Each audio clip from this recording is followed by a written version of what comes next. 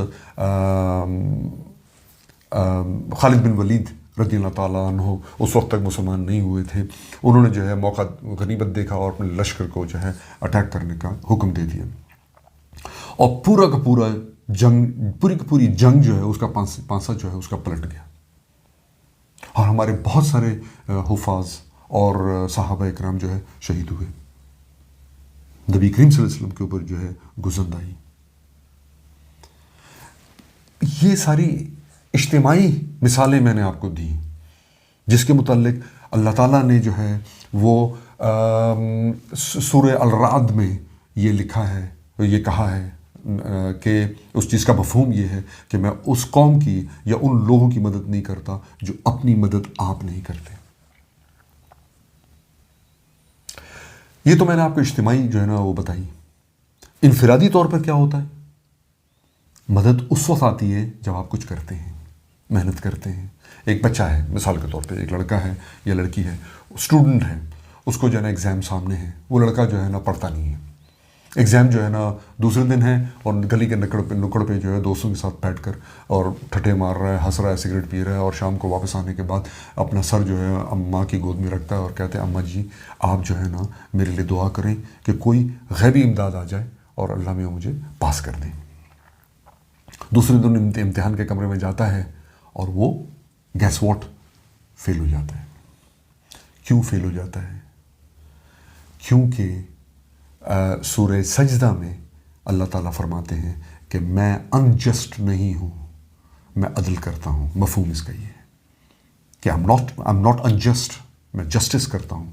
آپ نے وہ کام کیا ہی نہیں ہے جس کی وجہ سے آپ پاس ہوں، تو آپ کیوں یہ ایکسپیکٹ کریں گے کہ آپ جو ہے نا پاس ہو جائیں گے؟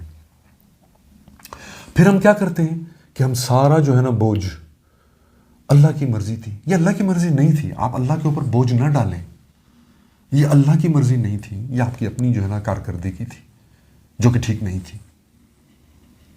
تو لہٰذا ہم میں وہ چیزیں ہیں ہی نہیں جس کی وجہ سے جو ہے اللہ کی مدد، اللہ کی نصرت، اللہ کی غیبی امداد، سپر نیچرل جو ہیلپ ہے وہ آئے.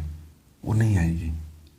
ہمارے علماء اکرام سب نہیں، اگین میں یہ کہہ رہا ہوں، بہت سے ایسے ہیں جو طاقت، پیسہ، فیم، خود نمائی، ان چیزوں پر بہت زیادہ بھروسہ کرتے ہیں اور یہ ان کو پسند ہوتی ہے.